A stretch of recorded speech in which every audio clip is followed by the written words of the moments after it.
Élection des sénateurs et des gouverneurs. Sur quoi doivent se baser le choix des députés provinciaux? La jeunesse congolaise peut-elle jouer un rôle important au Sénat? Quel profil pour le prochain gouverneur de Kinshasa?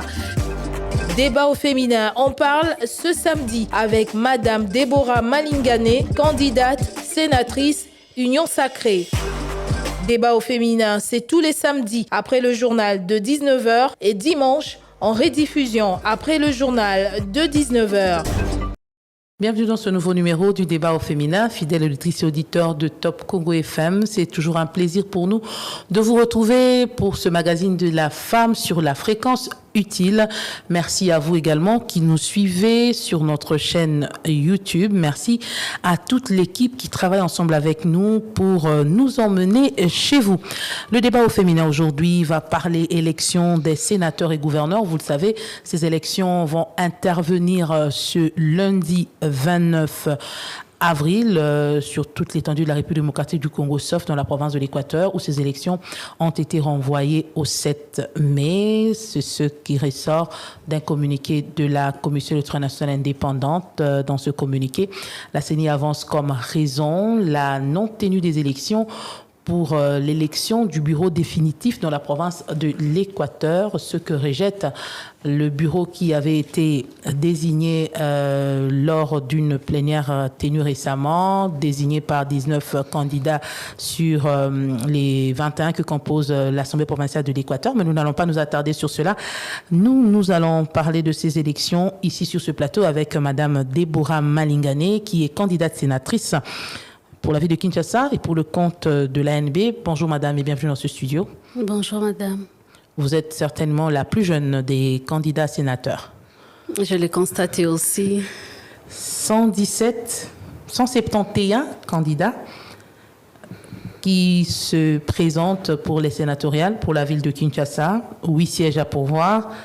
Parmi ces candidats, des vieux loups de la politique. Vous avez déjà fait la politique avant ou vous commencez directement les sénatoriales? Qu'est-ce qui vous a poussé? C'est pas que je commence. Ce qui est sûr, c'est pour la première fois que je viens publiquement. Je me dis, je sors derrière, je refuse de rester dans l'ombre et que je m'expose.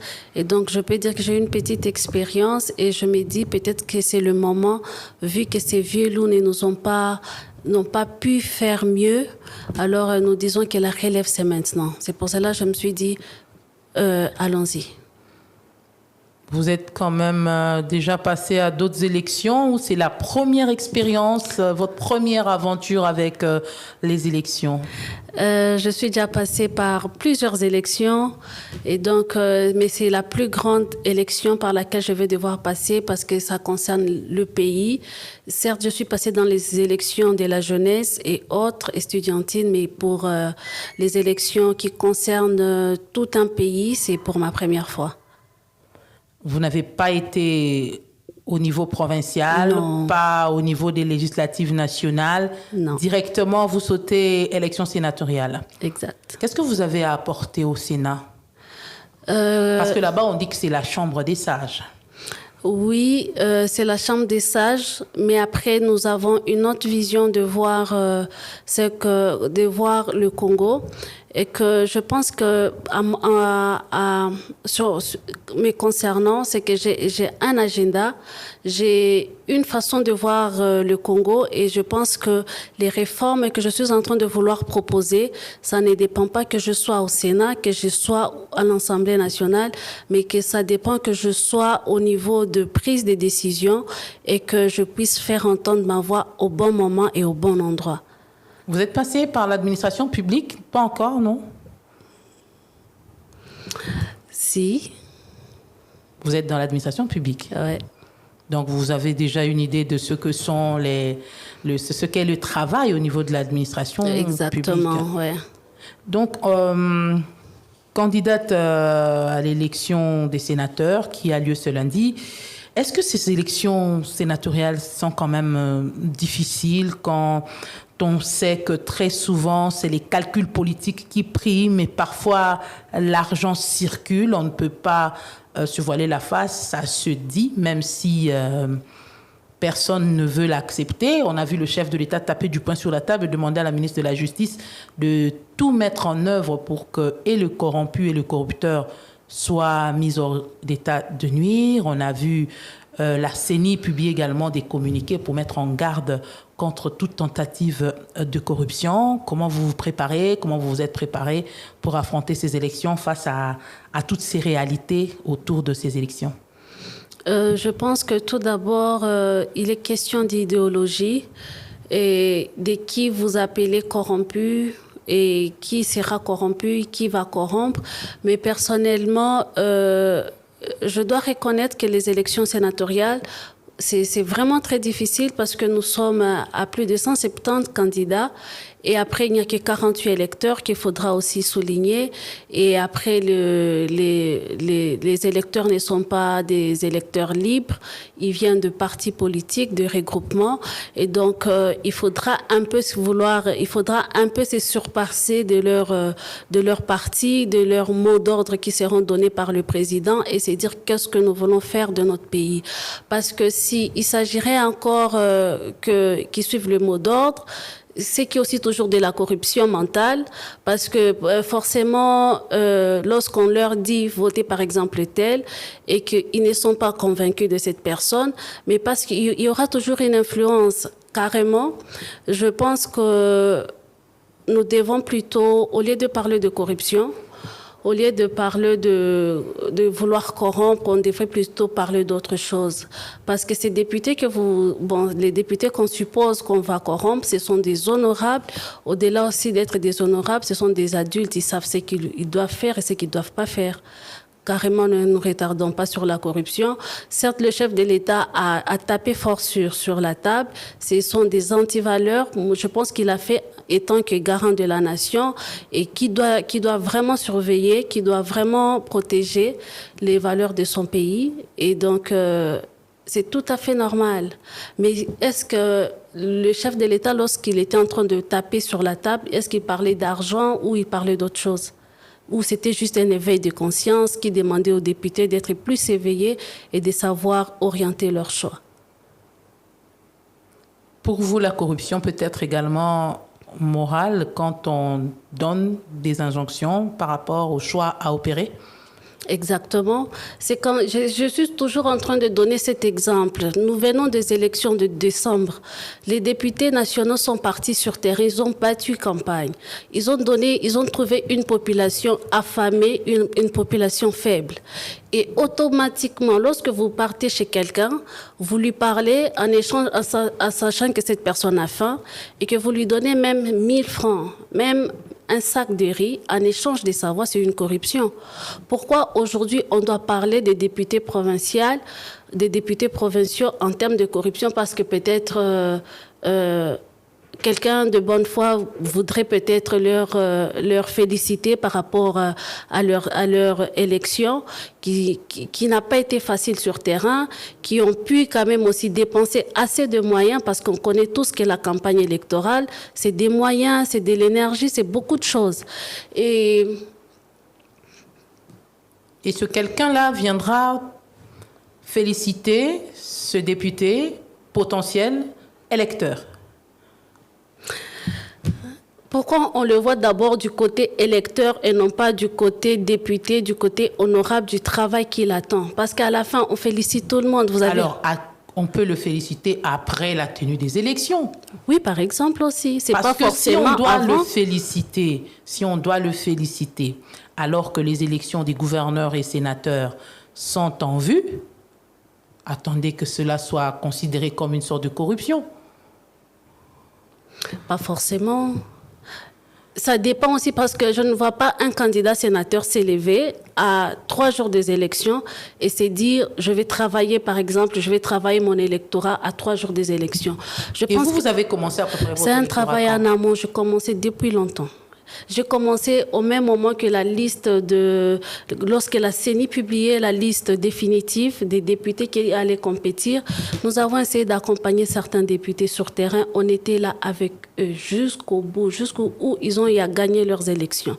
C'est que ce n'est pas que d'un bon matin, je me suis réveillée. Comment?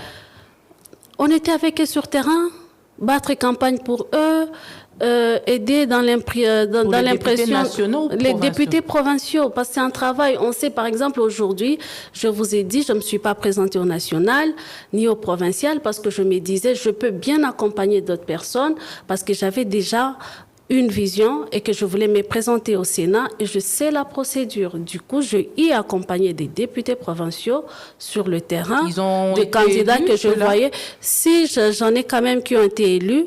Donc, ça veut dire que c'est des voix garanties d'office? Non, ça dépend. Je vous ai toujours dit, comme j'ai commencé, je vous ai dit, un député provincial, normalement, devrait voter par l'idéologie, par rapport à la vision de son candidat. Bien que je les ai accompagnés sur terrain, et s'ils ne sont pas convaincus de ma lutte, de ce que je leur présente comme projet, comme réforme que j'irai, ils sont obligés de ne pas vouloir me voter. Et je n'en ferai pas un problème. Je dirais peut-être qu'ils ont trouvé un candidat qui est mieux et qui a de très belles idées que moi, et ils peuvent voter. De toutes les façons, on doit savoir se surpasser. On doit faire passer la République avant de mettre d'abord nos intérêts. Il n'est pas question que je dis je dois passer ou non, en tout cas.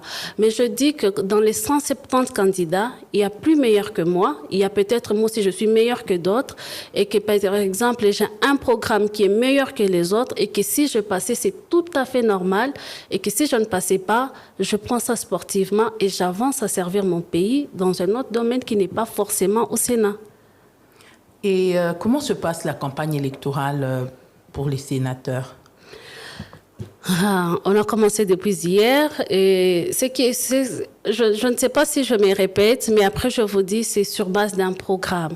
Parce que comment vous le faites? Vous allez à la rencontre des députés provinciaux, vous les invitez quelque part pour présenter, parce que les gouverneurs, on sait qu'ils vont à l'Assemblée provinciale présenter leurs projets. Mais maintenant, les sénateurs, les candidats sénateurs et sénatrices, vous procédez comment? On doit reconnaître qu'il y a la disponibilité qui pose un peu problème parce qu'il n'y a que 48 électeurs et qui sont tellement sollicités sur 170 personnes. Par exemple, hier, j'ai fait une descente, il y avait plénière, mais après, c'était leur moment de travailler. J'ai pas pu le rencontrer, je suis rentrée, mais après, il y a un agenda, on essaie de voir est-ce que tel est disponible, est-ce qu'on peut travailler pour 30-15 minutes et si il est d'accord par rapport à nos agendas, on se voit, je lui dis par rapport à mon projet, je lui demande est-ce qu'il n'a pas d'autres réformes à faire, d'autres propositions et on avance. Nous sommes au 2e jour, je commençais chez Top Congo mais après j'ai un autre agenda après le Top Congo. Est-ce que ça a été facile pour vous d'être retenue comme candidate sénatrice où vous avez un parapluie qui vous a propulsé? Je dirais que ça n'a pas été facile parce que déjà le regroupement qui a accepté, où j'ai fait mes preuves, c'est que c'était plus sur la compétence, sur la méritocratie. On a eu à passer sur plusieurs tests et je reviens aussi sur un tweet que j'ai vu dans les réseaux sociaux pour totalement rejeter toutes ces allégations portées contre moi parce que je me dis l'âge normalement ne devrait pas être un critère pour s'appuyer, pour soutenir une candidature et les allégations portées, disant que j'étais la protégée de qui que ce soit, je ne l'ai jamais été. Pour ceux qui me connaissent, savent que je suis où je suis par mes propres efforts. J'ai jamais eu de parapluie et que si ça venait du côté adverse où on essayait un peu de joindre le spécial, en tout cas c'est mal parti. Il faudrait d'abord connaître la personne qui est en face, quel est son parcours avant de faire toutes ces allégations. Et donc, je pense que si j'étais retenue dans le regroupement ANB, c'était par méritocratie, non seulement par méritocratie, mais parce qu'aussi mon programme a été meilleur parce qu'il n'y avait pas que nous deux qui étions sur la liste. Il y avait plusieurs candidats, mais après, à la fin, la hiérarchie a décidé de porter 2 candidatures. Et donc, je pense que je l'ai amplement mérité. Vous êtes femme, jeune femme. Souvent, on dit qu'en politique, les femmes rencontrent plusieurs barrières, notamment pour ce qui est de la sélection, même de la candidature. J'ai reçu plusieurs femmes ici lors des sélections, des désignations des candidatures législatives. elles ont évoqué ce problème. Est-ce que vous avez également rencontré des blocages, des barrières, des personnes qui vous ont mis les bâtons dans les roues avant d'être finalement désignées et retenues? Le bâton dans le roue, j'ai pas personnellement j'ai pas pu le rencontrer parce que déjà dès le départ, avant que on commence les dépôts des candidatures, on avait eu à faire une assemblée extra où tout le monde exprimait ses ambitions, et donc ceux qui ont voulu partir aux législatives nationales, à la députation nationale, on les a laissés partir. Donc c'était déjà un travail qui était bien fait depuis 2 mois et 2 mois, depuis, je dirais même il y a une année, on était en train déjà d'essayer de travailler sur le profil de tout un chacun. Et donc, pour arriver où je suis, c'est qu'il y avait déjà une bonne organisation au niveau du regroupement. Et assez qu'aujourd'hui, je peux dire que dans notre regroupement, il n'y a aucun frustré en termes de candidature. Parce que tout le monde a été servi selon ses attentes. Vous avez parlé de votre profil, de votre parcours. C'est lequel? Pour ceux qui me connaissent, ça va faire bientôt 10 ans. Je suis dans la jeunesse, je suis pour la jeunesse. Je suis représentante, je suis relation publique de la jeunesse congolaise au niveau du Conseil national de la jeunesse. Au-delà de ça, je suis aussi relations publiques au niveau de la grande communauté ECC, Église du Christ au Congo. Au-delà de ça, je suis dans plusieurs réseaux. Je suis dans CONAGFEL, je suis dans Congo Unite, je suis dans Congo Héritage, je suis dans plusieurs structures de jeunes où nous essayons d'accompagner les jeunes. Nous les amenons à trouver des solutions par rapport à leurs problèmes, à créer de l'emploi, en plaidoyer. Nous sommes vraiment en première ligne, et que ce n'est pas que c'est venu de nulle part et on s'élève. C'est que mon parcours est très bien connu, et il y a comment je dirais, il y a un travail, il y a des preuves, il y a aussi un témoignage qui nous suit. Et vous pensez que vous êtes aujourd'hui ce modèle de ce jeune déterminé avec des objectifs à atteindre, et vous pouvez être aussi cette jeune fille qui va inspirer d'autres demain à suivre ses pas? Je pense que nous sommes l'inspiration même de cette jeunesse dont vous parlez. Parce que lorsqu'on regarde, j'essaie un peu de parcourir le profil de mes adversaires avec qui je vais devoir compétir, et essayer un peu de voir c'était quoi leur profil, qu'est-ce qu'ils ont eu à faire, c'est quoi leur combat de tous les jours. Et je suis vraiment très fière qu'aujourd'hui les gens peuvent se dire je veux être comme Déborah. Que les gens se voient en moi, parce que là où ils n'ont pas pu, peut-être il y a d'autres personnes qui ont été bloquées en termes de moyens financiers, en termes de logistique, en termes de beaucoup. Mais aujourd'hui, il y a une relève qui est assurée. Aujourd'hui, il y a quelqu'un au moins qui s'est levé, s'est dit, peu importe les barrières, peu importe tout ce qu'il y a, je m'élève et je vais jusqu'au bout. Parce que peut-être à un certain moment aussi, il y aurait eu cette envie de désister, mais je me suis dit, pour la jeunesse, je ne veux pas désister.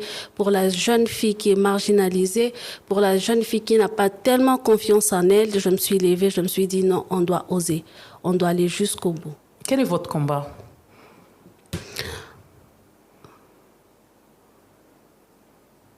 Mon combat, belle question.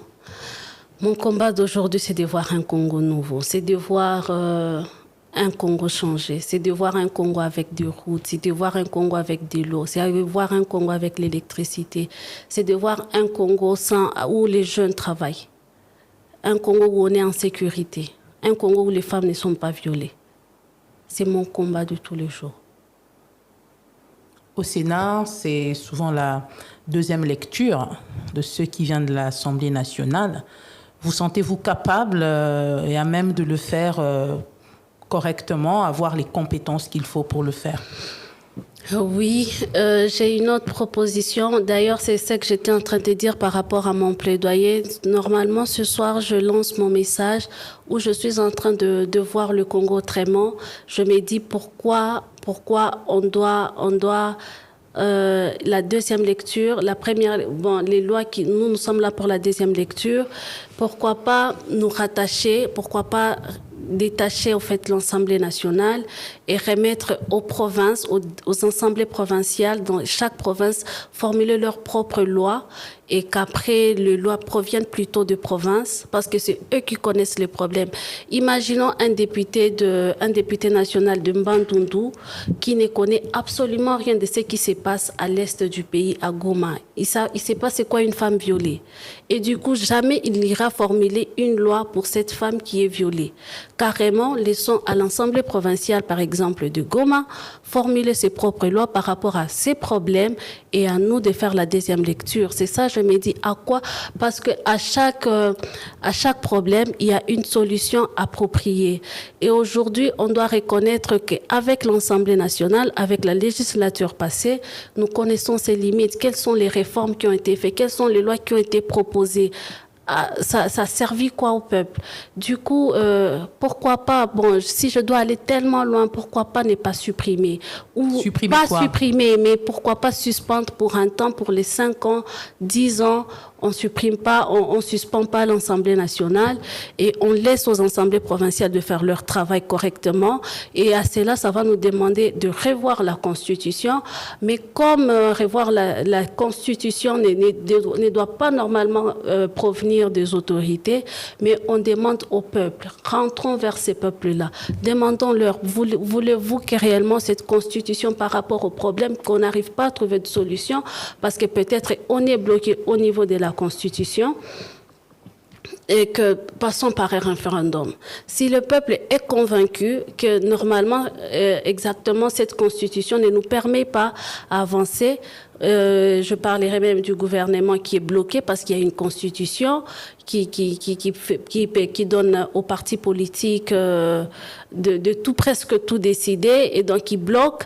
Et donc, si la population est d'accord avec nous, qu'on aille au référendum et que cette Constitution et que la population à 60% est d'accord, on peut revoir cette Constitution et on adapte la République démocratique du Congo. Ça veut dire suspendre l'Assemblée nationale. Pourquoi? Parce qu'elle ne joue pas bien son rôle, ou les gens qui sont là font des choses ou votent des lois sur des réalités qu'ils ne maîtrisent pas. Je ne sais pas s'il y a de la bonne volonté ou de la mauvaise volonté, mais après, je pense que l'Assemblée nationale ne nous facilite pas. Ça ne nous facilite pas. Je ne voudrais pas entrer dans une guerre avec ces représentants à qui nous sommes en train de vouloir accorder une seconde chance. Parce que même lorsque vous voyez mon programme, je ne dis pas que le référendum devrait se faire dès que nous sommes élus ou pendant cette législature. Ça va prendre autant d'années, mais quand même, c'est une réflexion qu'on devra mettre sur la table et de penser pourquoi pas. Parce qu'à la fin, il faudra qu'on trouve une solution magique par rapport aux maux du Congo. Et c'est tellement profond. Et vous pensez que la solution proviendra des assemblées provinciales? Ça proviendra de nous. Sont toujours en guerre avec les gouverneurs généralement. Non, je pense que c'est plutôt au niveau de nos textes. Le texte que nous avons, en tout cas, moi je me dis... Ne cadre pas avec la réalité? Ne cadre pas, mais ne cadre plus avec la réalité que le Congolais lambda vit quotidiennement. C'est vraiment l'opposé. C'est vraiment l'opposé. Si vous devez nous donner un exemple, qu'est-ce qui ne cadre plus avec ce que nous vivons au quotidien? Madame, revenons d'abord comment est-ce que cette constitution elle a été faite. Nous savons qu'on venait... C'est une constitution post-guerre, post-conflit. Voilà, parce que nous étions dans un pays qui était totalement divisé. Et après, il y a des gens qui sont partis à Saint-Titi. On a eu les résultats de ce qu'il y a eu. Mais aujourd'hui, on peut dire que certes, nous sommes dans un pays à guerre, mais le pays n'est plus divisé comme il y a 10 ans, comme il y a 20 ans, le Congo était divisé. Et aujourd'hui, je pense que la Constitution, lorsqu'elle a été faite, c'était sur base d'un Congo qui était déchiqueté, c'était sur base d'un Congo qui était divisé. Et aujourd'hui, il y a eu, parce que c'est la continuité de l'État, on doit dire que le Congo est réunifié. Et comme nous sommes dans un Congo réunifié, pensons maintenant 10 prochaines, aux 20 prochaines années de la RDC. Parce que le problème qu'on était en train de résoudre il y a 20 ans, ce ne sont pas les problèmes qu'on est en train de résoudre aujourd'hui. Aujourd'hui, il y a beaucoup d'autres problèmes qui diffèrent d'il y a 20 ans. Qu'est-ce qu'il faudra rajouter dans la Constitution qui manque? C'est pour cela que je suis en train de vous dire, puisque je ne maîtrise pas tous les problèmes de 26 provinces, donc à chaque province, parce que c'est eux qui connaissent leurs vrais problèmes, c'est à eux de rédiger les lois par rapport à leur province. Et cela doit ressortir dans la Constitution? Oui. Et ça doit provenir des assemblées provinciales. Et les assemblées provinciales donnent au Sénat le travail pour la deuxième révision. Si cette loi-là, c'est à l'avantage du peuple, d'accord, on validera. Et si c'est pour toujours des intérêts égoïstes, individuels, on ne fera jamais passer ces lois. Les calculs politiques ne vous font pas peur en allant à ces élections? Si nous avons que des députés provinciaux, et comme je suis la plus jeune, donc je dois avoir minimum 5 électeurs en ma faveur. Et du coup, c'est pas que ça me fait peur, mais ça me donne plutôt la rage de travailler dur et de vouloir vraiment me rassurer, de convaincre ces électeurs-là à pouvoir m'accorder un minimum de crédibilité. Vous serez élu le même jour que les gouvernants des provinces. Vous êtes à Kinshasa. Vous avez vu ce qu'a été Kinshasa ces 5 dernières années. Qu'est-ce qui n'a pas marché? Qu'est-ce qui a marché?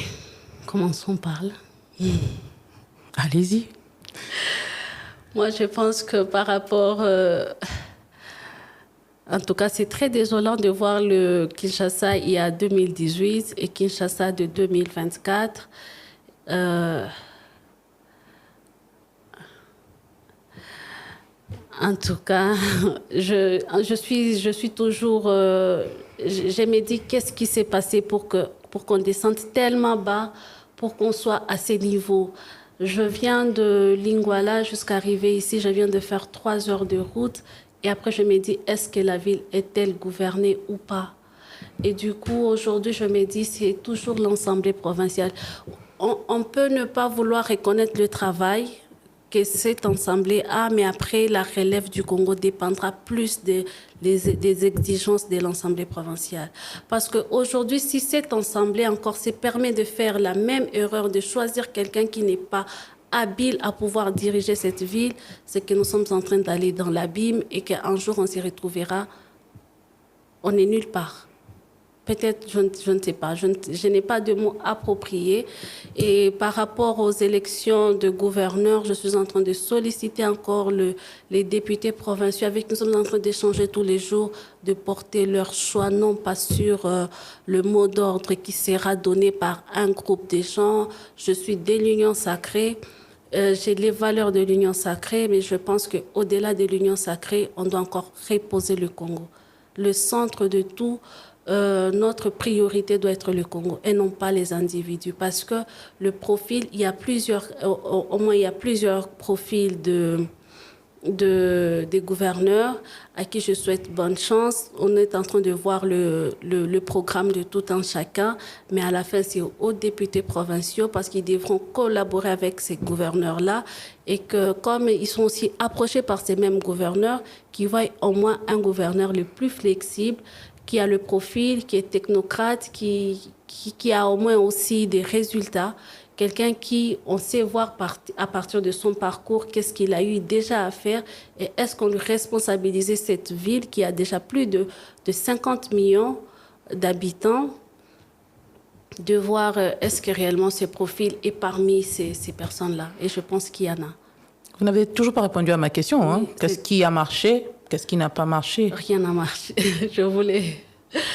Je voulais pas vraiment y répondre automatiquement, mais moi je pense qu'en tout cas, si on doit prendre le Kinshasa de 2018 et de 2024, rien n'a marché. Au contraire, la situation s'est empirée.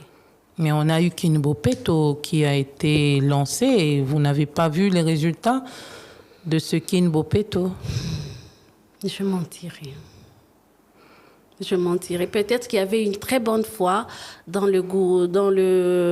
dans l'autorité, mais après aussi il y a la population, il y a aussi l'homme congolais qui avait aussi sa responsabilité, parce que ce n'est pas toujours l'autorité qu'on doit voir, parce que je ne suis pas sûre que c'était l'autorité qui venait jeter tout le temps le sachet, qui venait tout le temps avec les bouteilles d'eau dans la rue, mais c'était toute la population.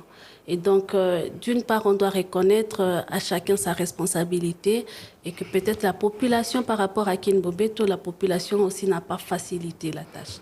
Il y avait des décharges publiques ou des poubelles publiques où jetaient ces immondices? Oui. Vous en avez trouvé à Kinshasa, Nyasuka, combien? J'ai parcouru, mais au moins là où j'ai parcouru, j'en ai vu à Gombe, j'en ai vu à Kitambo, j'en ai vu aussi à Lingwala. Ça dépend de mon champ de...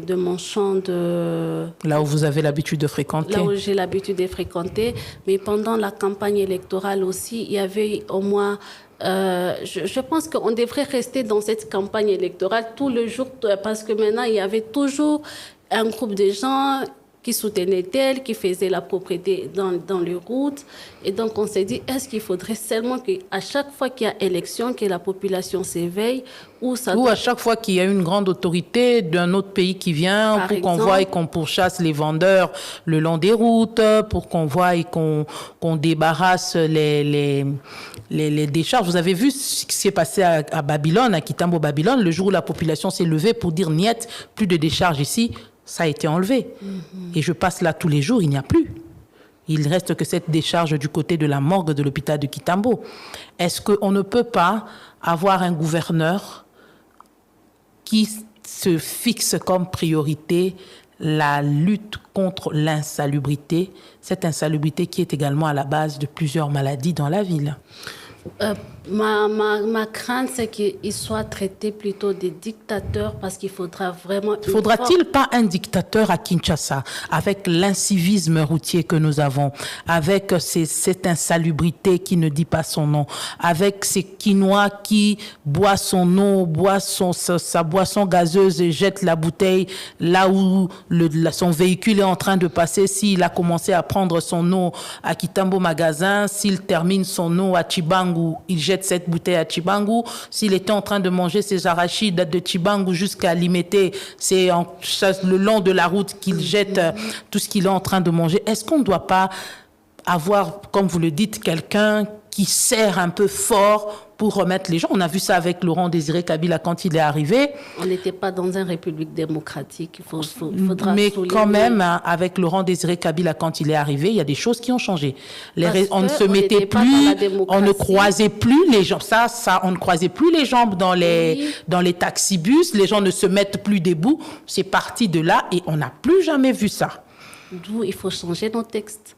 Parce que dans un pays démocratique où c'est permis et que la population n'est pas consciente que par rapport à ces immondices, c'est contre leur propre santé, c'est difficile. Faudra-t-il mettre des amendes finalement pour... Même des amendes. Quelqu'un, par exemple, qui a du mal même à se nourrir, comment est-ce que si vous lui demandez une amende, je ne pense pas qu'il y aurait un résultat. Carrément, changeons le texte. Parce que si nous changeons le texte... Et c'est en changeant le texte que la personne va apprendre que quand on termine de boire son eau, on doit jeter dans la poubelle. Non, Madame Mami, imaginez un peu que nous sommes...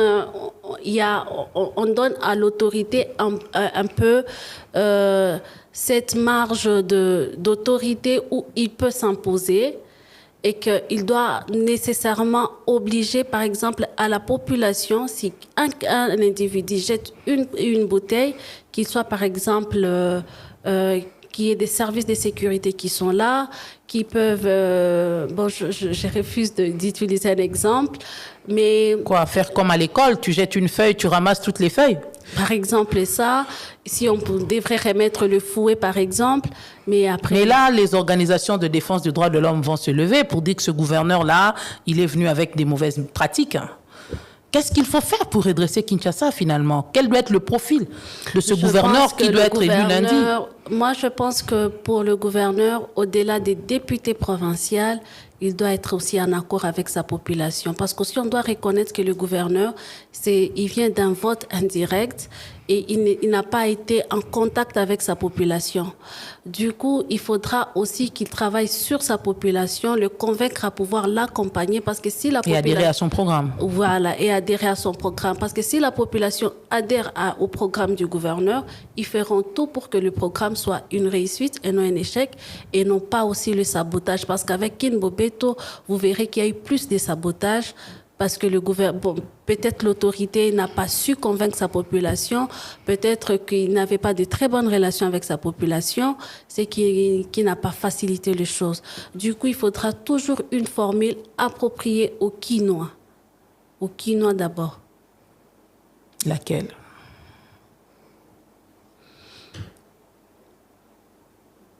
Je ne suis pas candidate gouverneur. Quand je serai candidate gouverneur, peut-être j'aurai une solution, peut-être j'aurai une proposition. Mais qu'est-ce que vous pourrez dire à celui qui sera élu lundi? Quel doit être son premier chantier pour Kinshasa? Voyez vous-même à quoi ressemble de plus en plus Kinshasa après les pluies? L'infrastructure d'abord, je pense. Aujourd'hui, circuler à Ngaliema est un vrai casse-tête. Non seulement Ngaliema, avec les embouteillages aussi, ça perturbe tout. La vie ne sait plus se développer parce qu'on ne sait plus aller au travail. On doit toujours arriver en retard au travail. Et puis, rien ne marche en tout cas. Je pense que son premier chantier, ça doit être l'infrastructure. Après l'infrastructure, ça doit être l'assainissement et les autres suivront. Ça dépendra de lui qui verra qu'est-ce qui est prioritaire pour moi, qu'est-ce qui n'est pas prioritaire pour moi. Mais je refuse juste, c'est vrai que je suis candidate à Kinshasa. Le problème des Quinois, ce sont mes problèmes. Mais au-delà d'être candidate sénatrice de Kinshasa, je suis sénatrice pour tout le Congo. Donc, si je dois seulement m'approprier à trouver des solutions pour Kinshasa, c'est que d'une part aussi, lorsqu'on finira de résoudre le problème de Kinshasa, peut-être qu'il y aura une province qui n'existera plus. Je pense nationale, permettez-le-moi aussi. Aujourd'hui, pour vous, quelle pourra être la solution à la crise à l'est de la République démocratique du Congo? La solution. Je pense que la première ministre, c'est à elle... je pense que tout revient à la première ministre. Des décisions qu'elle aura à prendre en se référant au travail qu'elle trouvera déjà fait, et ça pourra orienter la suite. Parce que justement, ce gouvernement est en train d'être formé. Qui doit être placé où?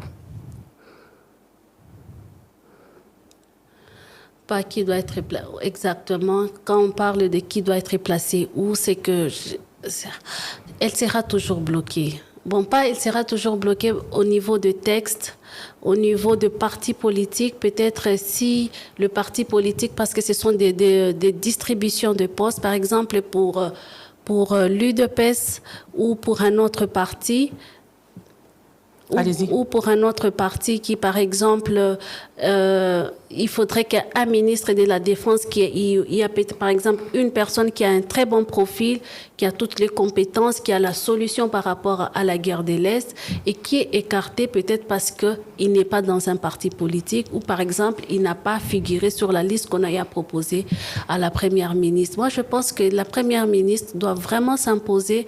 Déjà que nous tous nous sommes en train de la regarder, nous pensons que elle est la solution et elle est venue au bon moment.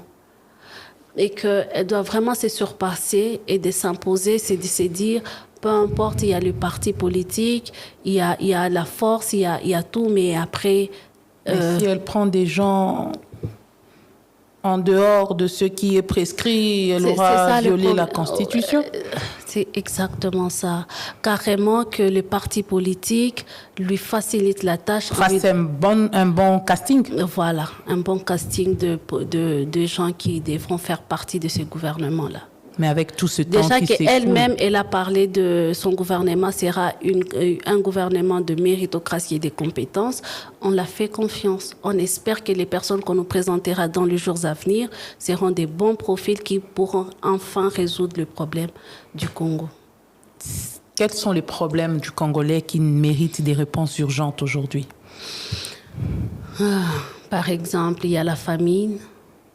De plus en plus, il y a le chômage de la jeunesse. 80% de la jeunesse ne travaille pas. Et ce sont des inciviques que nous créons, ce sont des potentiels colonnes de demain. Parce que tant qu'il n'y a pas le travail, tant qu'on ne sait pas résoudre le problème du chômage de la jeunesse, c'est qu'on est en train toujours de limiter le Congo. Et au-delà du chômage de la jeunesse, il y a aussi la guerre à l'Est où il y a déjà les femmes qui sont tellement violées. On peut employer plusieurs solutions, mais après, il ne faudrait pas qu'on soit en train de travailler sur les conséquences, mais plutôt qu'on aille vers les causes. Qu'est-ce qui crée cette hémorragie? Carrément, fermons l'hémorragie et il n'y aura plus de conséquences. La solution au problème de chômage ne serait pas de créer des centres de formation pour récupérer ces jeunes qui n'ont peut-être pas réussi à suivre le cursus scolaire normal. Ce sont des licenciés qui sont au chômage, madame. Au moins 60% de la jeunesse congolaise, elle a étudié. C'est pas Mais est-ce que, puisqu'on est licencié, on est obligé de se retrouver dans l'administration publique? Pas forcément. On ne peut pas être des créateurs d'emplois. Exact. Mais est-ce que la République démocratique du Congo forme des demandeurs ou des créateurs d'emplois? Je pense les deux. Les deux.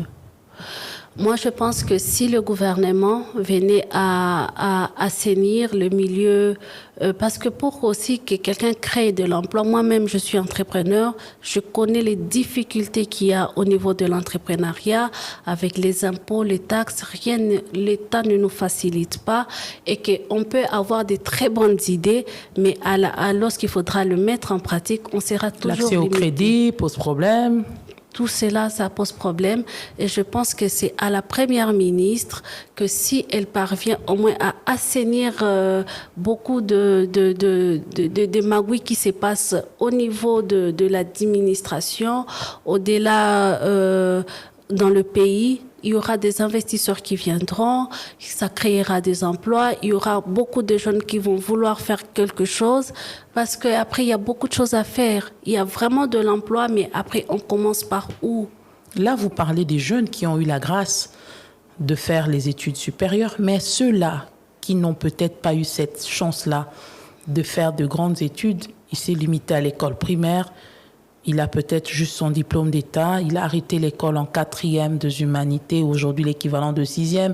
Il a arrêté l'école en 3e des humanités, aujourd'hui l'équivalent de 5e d'hier. À ces personnes-là, les centres de formation ne sont pas une alternative? Si, madame, je suis du Conseil national de la jeunesse, je suis relations publiques et projets. Normalement, c'est moi qui prends le projet des jeunes. Et nous formons les jeunes dans la pâtisserie, dans la menuiserie, dans la maçonnerie. Il y a même déjà tout un ministère. Mais après s'être formé, nous-mêmes, on n'a même pas le moyen de lui donner, par exemple, une machine à coudre pour commencer. Et après 6 mois, 1 année, ça ne pratique pas cette formation qu'elle a eue, elle finit par oublier. La faute revient à qui? Au ministère qui ne joue pas bien leur rôle, ou c'est aux jeunes qui ne savent pas se prendre en charge? La jeunesse, en tout cas, les jeunes ont la volonté, mais après, il faudrait juste, moi je pense qu'il faudrait juste les accompagner un tout petit peu. Donner leur... je pense que c'est... Non, la jeunesse a la bonne volonté. Parce que déjà, le fait d'accepter de quitter chaque matin chez soi et d'aller suivre sa formation, et à la fin, par exemple, pour la formation en pâtisserie, ça nous coûte $50 par module? Non, pas par module, par le jeune en question. Mais après, il faudra peut-être le financer avec un $20 pour qu'il s'achète un peu de la farine, de l'huile. Mais après, peut-être que c'est quelqu'un qui a faim, que c'est quelqu'un qui a derrière lui toute une famille. Et après, même si vous lui donnez ces $20 comme capital, le reproduire encore, ça devient un problème. À un certain moment, ça va couper. Et d'où s'il a l'accompagnement de l'État, nous lui apportons par exemple nos 10%. L'État peut aussi lui apporter ses 10%. Et à lui-même, qui est lui-même le capital humain, il peut s'apporter le 80%. Mais il existe des projets pour accompagner l'entrepreneuriat des jeunes, l'entrepreneuriat des femmes. Est-ce que tout le monde a facilement accès? Ce n'est pas effectif, au fait. Aussi, ce n'est pas... Bon, tout le monde n'y a pas accès. D'autres personnes ne connaissent pas qu'il y a ces projets. Quand on demande aux gens de rédiger les plans. Oui, malheureusement, beaucoup n'y croient plus. Ils se disent, c'est ça aussi le problème, parce que beaucoup n'y croient plus. Ils se disent, sûrement il y aura des recommandés. Pas forcément. Souvent d'ailleurs, avec le PADEMPI, il n'y avait même pas de recommandations. Il suffisait juste que ton projet soit le meilleur et que ça soit réalisable et on vous finançait. Je connais beaucoup de jeunes qui sont passés par moi, qui sont passés par l'organisation, qui sont financés et aujourd'hui ce sont de chefs d'entreprise, de leurs propres entreprises. Mais combien d'exemples? Combien, en fait, est-ce que beaucoup des jeunes ont également suivi? Est-ce que les jeunes sont sur ce qui peut les emmener à aller de l'avant ou ils sont plus sur ceux qui les distraient? Je pense qu'à un certain moment, on ne va pas courir derrière tout le monde et qu'il faudrait qu'il y ait aussi cette bonne volonté parce que tant que vous ne cherchez pas, vous ne trouverez pas. Et que c'est aux jeunes de se cultiver, de savoir quelles sont les opportunités que, par exemple, le pays est en train de m'offrir et essayer. Et sur quoi, par exemple, devrait plus mettre l'accent le prochain ministre de l'entrepreneuriat, le prochain ministre de la jeunesse? Et celui de l'agriculture, par exemple? Non. Pourquoi tous ces... Moi, je pense entrepreneuriat. Et jeunesse? Non, plutôt jeunesse, sport. Ouais, ça ira. Moi, je pense qu'au prochain ministre de la jeunesse, il faudra plus travailler sur la conscience de la jeunesse, sur l'éveil de la conscience, pour que les jeunes s'approprient, au fait, son avenir. Parce que le grand problème, puisque moi je suis rattachée au ministère de la Jeunesse actuellement, je pense que c'est le travail qu'on a eu à faire. Malheureusement, on n'a pas encore de très bons résultats par rapport à cette campagne, mais c'est l'éveil de la conscience. Le jour que les jeunes se décident de s'approprier son avenir, de ne plus se faire manipuler par X, Y, Z, c'est bon. On décollera. Au ministre de l'entrepreneuriat, en tout cas l'agriculture, jusque-là, ça nous a démontré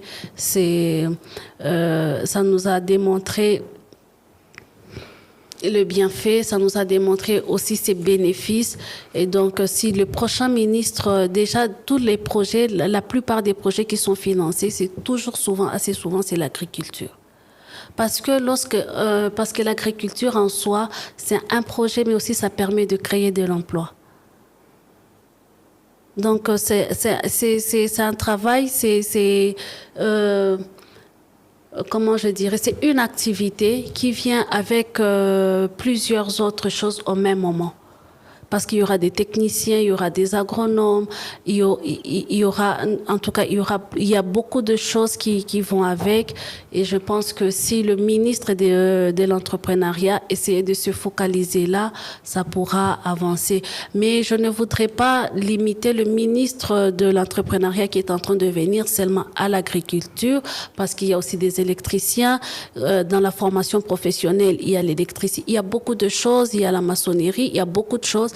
Et donc, c'est au ministre de l'entrepreneuriat, lorsqu'il arrive déjà, de valoriser ces métiers considérés comme des sauts métiers dans ce pays. Pas de sauts métiers ou disons comme ça. De faire une étude du lieu, de s'approprier, de savoir c'est quoi. Pas forcément c'est limité parce que j'ai eu l'impression pendant ces 5 ans où j'étais très active avec la politique, où j'ai suivi les jeunes de très près. J'ai eu l'impression que assez souvent on essaie de limiter le Congo sur Kinshasa et pourtant pas. Il y a, par exemple, au Katanga, où là-bas, c'est les mines. Vous n'allez pas aller demander aux Katangais, par exemple, à Kolwezi, de faire l'agriculture, bien qu'aussi c'est une zone agricole, mais plus c'est une zone de minerais. Du coup, on peut orienter les jeunes, ça dépend de chaque province. Ça veut dire que la formation de ces jeunes y est également pour beaucoup. Oui. Lundi, c'est déjà ces élections sénatoriales et les élections des gouverneurs. Vous êtes candidate sénatrice pour Kinshasa. Avec vous, on a parcouru plusieurs sujets. Et dites-nous, ce sera quoi le travail de ces sénateurs qui seront élus par ce député provinciaux de Kinshasa au-delà de faire la seconde lecture? Le texte a déjà... Le texte, malheureusement, déjà, c'est pas que nous venons inventer. Le travail du sénateur est connu. On ne fera pas de la magie. On fera le même travail que nos prédécesseurs ont fait. Nous le ferons aussi. Est-ce que vous êtes allé là-bas à cause de l'enveloppe, à cause du salaire, de ces émoluments que l'on donne, qui attirent tout le monde? Non, je pense que je ne voudrais pas m'éventer. Je ne voudrais pas vraiment m'éventer ou me mettre devant les écrans, mais je pense que ça ne m'intéresse pas. Ça ne m'intéresse pas. Avant le Sénat, j'ai toujours parlé du Congo. Avec ce Sénat ou dans ce Sénat, je parlerai toujours du Congo parce que c'est pas le. Et si vous n'êtes pas élu, est-ce qu'on va vous retrouver? Je suis dans la jeunesse, j'ai une adresse. Je suis au ministère de la Jeunesse. Mon mandat prend fin normalement en fin août. Et donc, je ne suis pas perdue. Je suis vraiment là. Et donc, la motivation ne devrait pas normalement ou premièrement être l'enveloppe. Parce que s'il s'agit de l'enveloppe, en tout cas, je ne la convoite pas. J'ai le minimum qui me suffit. Mais aujourd'hui, je me dis, qu'est-ce que je dirais à mes petits-enfants qui viendront?